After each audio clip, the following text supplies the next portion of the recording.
Hey guys, Chef Letty here. I've got so many questions on how to make lime green buttercream. So I wanted to show you really quickly. All it takes is a little bit of white buttercream, which is just regular buttercream whipped up as white as it can be. You know, white buttercream usually has like a yellowish tint to it. Then what you're gonna do is you're gonna add 2 parts yellow, lemon yellow is what I use, 1 part leaf green. Looks like my leaf green overpowered the yellow. We'll soon find out. So then you just put it all into a bowl and you stir it. So I'm definitely gonna need more,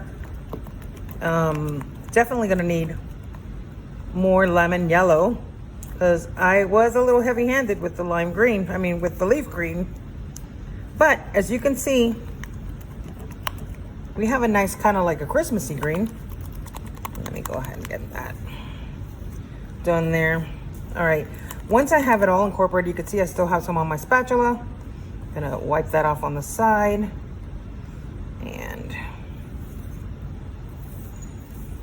reincorporate that. So I would say this is a nice Christmas green, but it's definitely not, and it's almost like a limey green, but needs more yellow. So what I'm gonna do is gonna add 2 more squirts of lemon yellow, and I'm using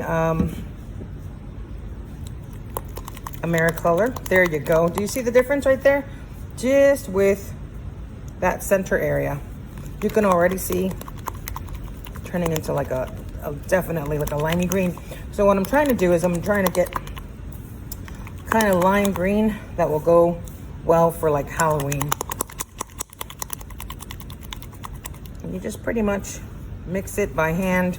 If you need small batches of color, I don't like to waste a whole butter on when I need lots of different colors for small pieces. So I just separate a little bit of white and that's it. There it is, guys. Lime green, easily made.